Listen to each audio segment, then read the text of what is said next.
Halo sahabat AM Official, kembali lagi di channel AM Official, dan edisi kali ini kita akan bincang-bincang sersan alias serius tapi santai. Nah, alhamdulillah, seperti biasa kita akan berbincang dengan Kiai Haji Abdullah Muaz. Assalamualaikum Kiai. Waalaikumsalam warahmatullahi wabarakatuh. Alhamdulillah, berkesempatan lagi nih bertemu dengan Kiai. Apa kabar Kiai hari ini? Alhamdulillah, sehat, segar, bugar. Seperti fit, biasa. Fresh. Nah, mantap. Ceria, semangat. Paket komplit pokoknya, Pak. Oke, apa nih yang lagi dipersiapkan atau mungkin yang lagi sibuk atau berita update tentang Ashifa ini sekarang lagi ada apa nih, Kiai? Ya, pertama kita lagi proses PMB ya. Kita berharap semua akan tertampung karena kita akan bikin sekolah lagi gitu kan. Yang kedua, kita lagi finishing Ashifa yang ketiga di Segala Herang dan sudah ada santrinya dari tahun kemarin. Kita akan terus finishing. Kemudian kita lagi memulai pembangunan Ashifa keempat. Kemudian juga kita lagi membuat usaha air minum dalam kemasan untuk konsumsi internal. Dan mantap. Yang juga tidak kalah pentingnya, kita lagi membenahi manajemen anak-anak perusahaan. Nah itu luar biasa, Masya Allah. Semoga semua kesibukannya, persiapannya, update-update-nya diberikan kelancaran, kemudahan. Dan tidak lupa juga nih, sebentar lagi juga kita kan selain update yang tadi disebutkan, nah ada update terdekat juga nih Kiai, karena sebentar lagi kita mendekati Hari Santri Nasional 22 Oktober. Sesuatu banget buat kita. Sesuatu banget, berarti kalau sesuatu banget berarti persiapannya juga harus spesial. Seperti apa yang akan dipersiapkan Ashifa dalam menyambut 22 Oktober itu? Kita lebih kepada substansi dan makna ketimbang seremonial. Kenapa? Karena biasanya kalau seremonial menghabiskan banyak biaya. Betul. Kemudian ketercapaiannya juga masih dipertanyakan, antara biaya yang kita keluarkan dengan capaian target belum tentu kadang-kadang. Nah, akhirnya kita lebih lebih mengutamakan substansi dari Hari Santri Nasional itu sendiri. Adapun seremonialnya, karena memang qadarullah berbarengan mendekati dengan SIFES, sehingga ya sudahlah, Ashifa Festival, maka seremonial kesantriannya kita serahkan saja, kita gabung saja di acara Ashifa Festival. Nah, jadi yang kita ingin gelorakan, katakanlah ya hari ini, nanti tanggal 22 Oktober, betul-betul kita kepingin gerakan-gerakan yang lebih substantif gitu ya. Artinya pertama tentu saja upaya kita untuk terus memberdayakan santri.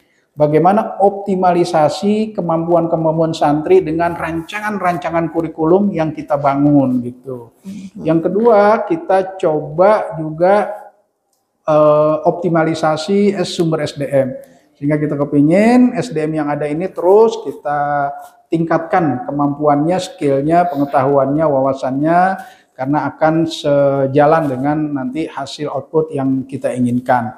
Kemudian yang terakhir, kita menginginkan evaluasi terhadap seluruh proses pembelajaran, kurikulum, manajemen, dan seterusnya. Nah itu yang hari ini kita akan coba bikin gebrakan-gebrakan di 22 Oktober. 22 Oktober, Masya Allah. Jadi sebetulnya cerita di balik penetapan 22 Oktober nih, apa yang melatar belakangi 22 Oktober ini jadi Hari Santri gitu, Kiai? Nah ini yang sangat istimewa sebenarnya, yang harus dijelaskan ke masyarakat, bukan ikut-ikutan 22 Oktober itu kenapa? Kenapa tanggal itu dipilih, kan gitu harusnya ya. Betul. Ini sangat istimewa ini ya. Singkatnya begini, dahulu pada zaman baru saja Indonesia merdeka gitu ya, kemudian diketahui oleh Belanda yang melihat Jepang itu sudah bertekuk lutut gitu ya, udah menyerah pada sekutu. Nah, sehingga Belanda ini punya niat kembali untuk menjajah Indonesia. Nah, berita-berita itu sudah tercium ke seluruh masyarakat Indonesia bahwa akan setelah Jepangnya pergi, akan ada balik lagi silih berganti gitu ya, penjajah lama gitu ibaratnya, mau balik lagi. Nah, masyarakat Indonesia menolak. Akhirnya juga terdengar oleh tokoh-tokoh Nahdlatul Ulama, tokoh-tokoh NU, terutama Hadratus Syekh ya, pendirinya langsung yaitu Kiai Haji Hasyim Asy'ari yang kemudian diberikan gelar sebagai pahlawan nasional. Beliau juga mengetahui bahwa Belanda ini akan datang gitu. Sehingga beliau kemudian mengumpulkan para kiai-kiai gitu ya, pimpinan pondok pesantren se-Jawa dan Madura untuk bermusyawarah menyikapi bagaimana. Sementara pendirian beliau sendiri, beliau sangat tidak setuju gitu. Apapun kejadiannya harus ada perlawanan gitu. Nggak bisa penjajah balik lagi kira-kira begitu ya. Tetapi supaya ini gerakannya tidak sendirian, supaya masif gitu dan massal, maka beliau mengundang gitu ya. NU ini mengundang di Surabaya tanggal 21 dan 22 Oktober untuk bermusyawarah menyikapi kedatangan Belanda yang akan mendompleng sekutu kembali, bagaimana sikap tegas dari para pimpinan NU, tokoh-tokoh NU. Maka dari hasil rembukan itu, musyawarah itu, dihasilkanlah sebuah pernyataan bersama yang kita sebut dengan resolusi jihad begitu ya, sebuah deklarasi resolusi jihad yang intinya ya pertama nggak terima gitu ya, harus dilawan, harus ditentang penjajahan itu. Yang kedua, orang-orang yang sekitar Surabayanya itu nanti wajib ain gitu ya kira-kira ya, wajib ain, semua orang berkewajiban untuk mempertahankan. Kemudian wilayah-wilayah yang dekat dengan situ di Pulau Jawa dan Madura wajib membantu gitu ya, wajib membantu bagaimana caranya dan seterusnya. Maka terjadilah apa yang disebut resolusi jihad, pernyataan perlawanan dan tidak mau menerima kedatangan Belanda kembali, berbagai macam cara bagaimana untuk diadakan perlawanan. Kan dahsyat sekali itu, dan itu akhirnya melahirkan ya peristiwa 10 November gitu. Jadi para ahli sejarah juga tahu 10 November itu bahan bakarnya sudah disiapkan gitu ya, sudah mulai dipanaskan di tanggal 22 Oktober, maka meletuslah peristiwa 10 November yang kemudian juga dijadikan Hari Pahlawan. Hari Pahlawan. Gitu, jadi korelasinya apa tuh Hari Pahlawan dengan Hari Santri? Karena memang banyak orang juga tuh yang sering menghubung-hubungkan dua hari itu. Pertama, punya kepentingan yang sama-sama nggak suka dengan Belanda datang lagi kan gitu ya. Yang kedua, waktunya kan berdekatan antara 22 Oktober, 10 November. Dekat sekali itu, hanya berapa tuh ya, 22 hari gitu kira-kira ya. Berdekatan sekali waktunya. Yang ketiga, bahwa tokoh-tokohnya ini ya sama, konsultasi gitu. Bahwa Soekarno pun sering berkonsultasi dengan Hasyim Asy'ari, kemudian tokoh Surabaya yang sering dipamerkan kan Bung Tomo ya, beliau juga koordinasi musyawarah nasional dengan para ulama, sehingga wajar saja kalau dalam orasi-orasi di radionya itu selalu mengucapkan Allahu Akbar, Allahu Akbar. Nah itu yang kira-kira masyarakat menghubung-hubungkan. Tempatnya juga sama di Surabaya kan, 10 November di Surabaya. Kemudian resolusi jihad tanggal 21 dan 22 Oktober, tempatnya berkumpul ulama-ulama se-Jawa dan Madura, tempatnya juga di Surabaya. Jadi musuhnya sama Belanda gitu kan, waktunya berdekatan antara 22 Oktober dan 10 November, kemudian kepentingannya sama-sama ingin menolak, kemudian komunikasi yang sangat intens antara pihak-pihak mereka itu, dan yang paling penting adalah tempatnya juga sama-sama di Surabaya. Sama-sama di Surabaya, iya karena memang ya itu tadi ya, masih tokohnya masih sama dan memang saling support gitu ya antara santri dengan ya tentara-tentara berseragam begitu ya dalam membela tanah air. Nah kemudian berarti kalau dari cerita yang tadi, hikmah apa tuh yang bisa kita ambil, yang bisa kita pelajari dari peristiwa tersebut? Nah ini yang pentingnya nih, yang harus kita jadikan pelajaran dan kita harus berikan kepada santri-santri kita di mana saja gitu ya. Yang pertama, hikmahnya tentu sudah jelas, tidak ada penjajah yang rela meninggalkan daerah jajahannya. Dia punya niat gitu kan untuk kembali. Artinya penjajahan itu tidak pernah berhenti sebenarnya sampai hari ini. Walaupun sekarang mungkin penjajahan secara fisik militer sudah berkurang, hanya tinggal di negara tertentu saja, misalnya di Suriah, di Yaman dan sebagainya. Tetapi di tempat lain bukan tidak berkurang, yang intinya adalah ingin menguras kan gitu. ingin mengeksploitasi negara jajahannya itu agar menguntungkan untuk negara si penjajah. Itu aja intinya, gitu ya. Nah, itu nggak akan pernah berhenti dengan berbagai macam cara, dengan cara proxy war, dengan cara perang ekonomi, perang budaya dan sebagainya. Sampai juga dulu kita kenal dengan perang candu ya. Jadi narkoba juga dijadikan alat untuk peperangan, gitu, mengalahkan suatu negara. Apa saja sekarang bisa digunakan. Yang penting tujuannya sama gitu ya, mengeksploitasi ya, bahasa kerennya ya, kalau bahasa kasarnya ngerampok gitu ya.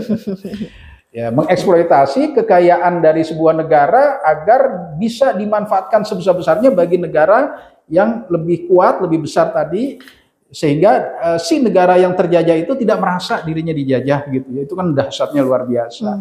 Berikutnya adalah, ini juga yang penting, kita harus akui jasa para kiai dan santri yang jelas-jelas dulu mempertahankan kemerdekaan Indonesia sampai lahirnya resolusi jihad dan sampai meletusnya 10 November, peran besar yang tidak bisa dihapus, yang tidak boleh dilupakan adalah peran kiai dan santri, sehingga tidak perlu lagi ada rasa curiga tentang nasionalismenya tokoh-tokoh agama, nasionalisme santri, karena ini adalah bukti sejarah bahwa pernah terjadi luar biasa pergerakan yang menimbulkan gerakan 10 November yang dikenal di pahlawan, yang semua itu banyak dimotori oleh tokoh-tokoh agama, pimpinan-pimpinan pondok pesantren. Berikutnya adalah yang harus kita ketahui bahwa Kiai Haji Hasyim Asy'ari itu pahlawan nasional.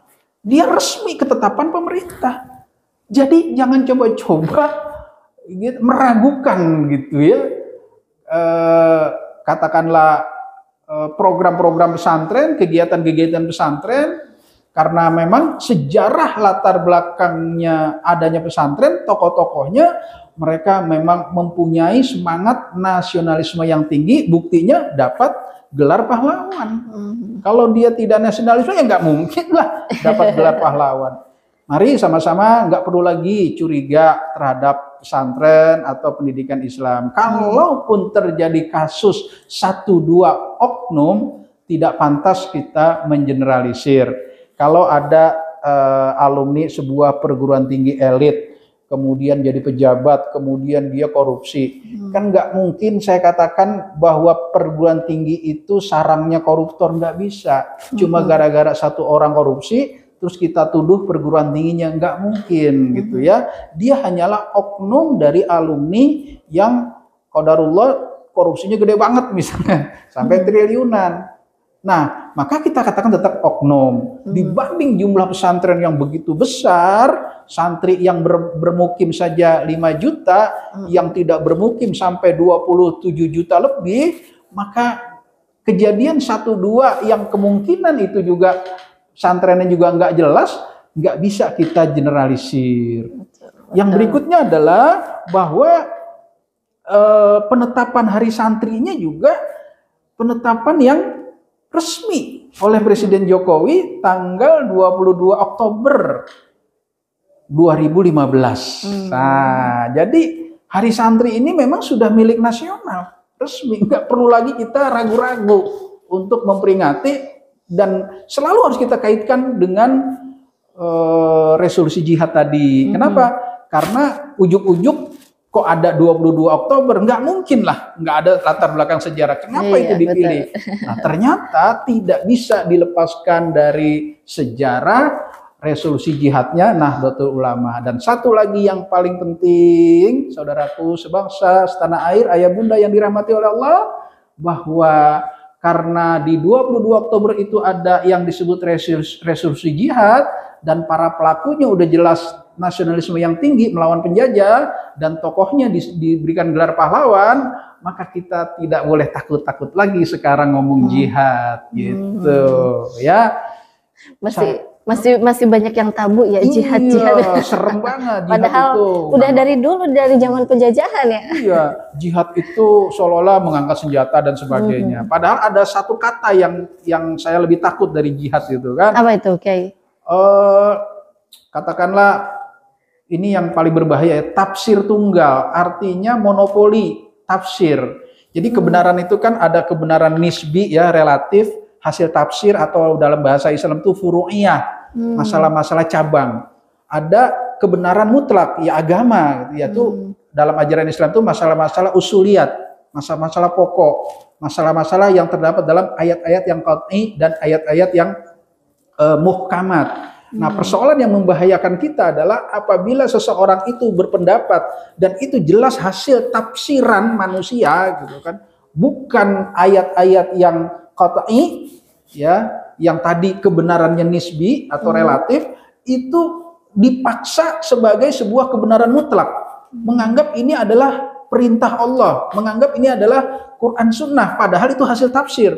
Kemudian dipaksakan ke orang lain, kemudian memvonis orang lain yang tidak sepakat. Nah, ini yang disebut sumber kekerasan. Jadi yang dimaksud sumber kekerasan itu apabila ada tafsir tunggal, orang lain nggak boleh menafsirkan, harus sama dengan tafsirnya dia, dan dia merasa bukan tafsir gitu. Dia merasa ini adalah ayat Allah, ini adalah Quran dan Sunnah, padahal udah jelas-jelas tafsir. Ini sangat berbahaya. Bahaya, betul. Itulah yang kemudian di dalam perjalanannya menimbulkan kekerasan. Karena dengan demikian setiap yang berbeda dianggap sesat. Setiap bertentangan dianggap sesat. Padahal tidak semua yang berbeda itu bertentangan. Betul. Coba apel sama jeruk, beda nggak? Beda. Tapi mau nggak makan dua-duanya? Ya mau. Tidak bertentangan, berbeda tidak harus bertentangan. Betul. Begitu juga masalah agama. Sehingga nggak perlu kita takut dengan kata-kata jihad, karena pada awal yang sangat momentum ini 22 Oktober kata jihad itu sudah ada, yaitu resolusi jihad. Coba. Betul. Luar biasa itu kan. Dan itu diberikan apresiasi sebagai Hari Santri Nasional, dan tokoh-tokohnya diberikan gelar pahlawan. Pahlawan itulah yang kemudian melahirkan istilah jihad tadi. Jadi jihad itu kita gunakan pada saat itu untuk melawan penjajah. Nah, persoalannya apakah sekarang penjajahan udah habis? Nah, sepakat kita kan kalau penjajahan fisik iya, tapi bagaimana dengan penjajahan budaya, penjajahan pemikiran, penjajahan peradaban? Mental. Nah, penjajahan mental, penjajahan ekonomi dan seterusnya. Ya tentu kita harus juga nggak boleh ragu ya, boleh menggunakan kata jihad, tidak boleh ragu gitu. Yuk kita gelorakan kata jihad. Bagaimana kita mengerahkan seluruh kemampuan, mengerahkan seluruh kekuatan, harta, pikiran, tenaga, waktu, dana, perasaan, doa untuk, nah konteksnya nanti di pesantren gitu ya. Masya Allah, Allahu Akbar ya. Iya. Nah, berarti di era yang sekarang nih, kalau betul tadi kata Kiai, sekarang itu penjajahan fisik sudah tidak ada, tapi mungkin penjajahan-penjajahan lain yang sebetulnya kita tidak sadar bahwa kita sedang dijajah begitu ya. Kemudian harus seperti apa kita menyikapinya, atau harus seperti apa tuh kita memperingati Hari Santri ini sehingga kita bisa sama-sama berjuang untuk yang melawan penjajahan itu tadi di era saat ini, Kiai. Nah, ini lagi nih lebih penting nih. Tentu konteks kita pendidikan ya. Saya akan mencoba melihat dari perspektif pendidikan. Jihad dalam perspektif pendidikan, karena tadi kita sepakat bahwa kita sedang menghadapi penjajahan model baru yang sangat dahsyat ini, maka jihad dalam konteks pendidikan adalah kita menyiapkan SDM, nah yang tidak sekedar lulus kan gitu ya, tidak sekedar mendapatkan gelar santri, tapi kita berani mengevaluasi kurikulum kita. Apakah kurikulum kita ini selama ini sudah mumpuni untuk menyiapkan SDM-SDM yang punya kredibilitas, kapabilitas, ya, punya kemampuan, punya kompetensi yang bisa memberikan kontribusi signifikan terhadap bangsa dan negara ini. Nah, berarti kan harus ada keberanian dari pihak pesantren gitu kan, para pendirinya, para pengurusnya, para tenaga-tenaga pengajarnya harus berani kita meninjau ulang kurikulum. Apakah kurikulum kita ini ada yang salah? Jangan dianggap yang dulu salah, karena dulu kurikulum menghadapi masanya gitu kan. Sekarang ini kan kita menghadapi masa kita, ya harus ada yang dievaluasi untuk menghadapi situasi perkembangan yang begitu cepat. Perkembangan teknologi misalnya, betapa banyak orang tua yang tidak berdaya menghadapi anaknya, menghadapi gadget gitu kan. Gadgetnya dibeliin, tapi udah dibeliin jadi galau sendiri, bingung. Anak dibeliin gadget, udah punya gadget galau, aduh gimana mengendalikannya. Nah itu kan kurikulum-kurikulum yang seperti itu. Bagaimana kemampuan sekolah, kemampuan kurikulum yang kita rancang bangun untuk siap berhadapan. Yang katanya trennya sekarang lagi apa 4.0. Nah, 4.0. Lah sekarang udah lewat lagi, kita belum 4.0-nya, sekarang udah 5. Ya, nggak kelar-kelar. Kapan kurikulum ini bisa menantang gitu kan? Kesiapan anak-anak didik kita ketika dia lulus siap berhadapan dengan situasi yang begitu dahsyat. Nah ini nggak main-main lagi gitu kan, harus kerja keras kita, harus berani mengevaluasi.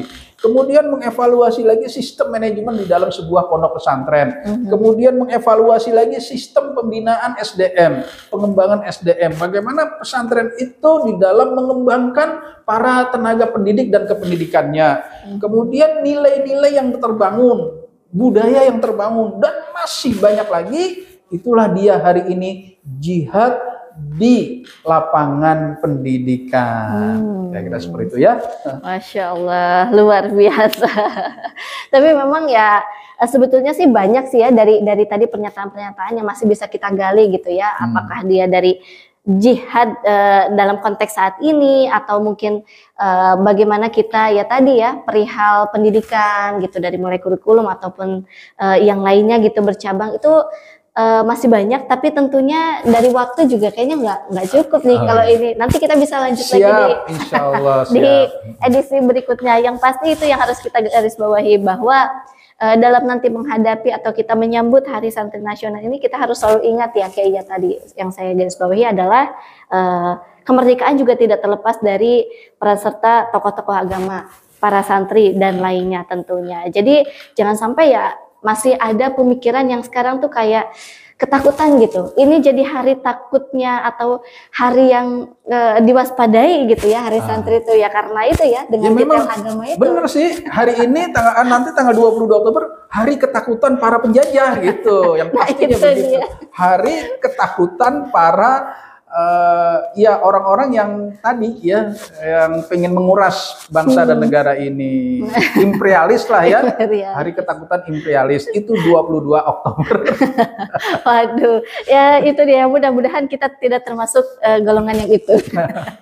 Dan tentunya sahabat AM Official, jangan sampai nanti lewatkan lagi, kita bakal ada bincang-bincang lainnya tentunya dari yang tadi sudah kita obrolkan gitu ya. Mudah-mudahan dapat menggugah semangat kita dalam mempertahankan negara ini atau mempertahankan generasi kita untuk semakin baik, apalagi untuk ya menghadapi penjajahan model baru di tahun ini dan di era yang akan datang berkaitan dengan 5.0 ya, yang memang tantangannya luar biasa sekali. Begitu. Terima kasih Kiai atas waktunya. Jazakallah khairan atas ilmu-ilmunya, dan sahabat AM Official, kita undur diri dulu, sampai jumpa lagi di edisi berikutnya. Assalamualaikum warahmatullahi wabarakatuh. Assalamualaikum warahmatullahi wabarakatuh.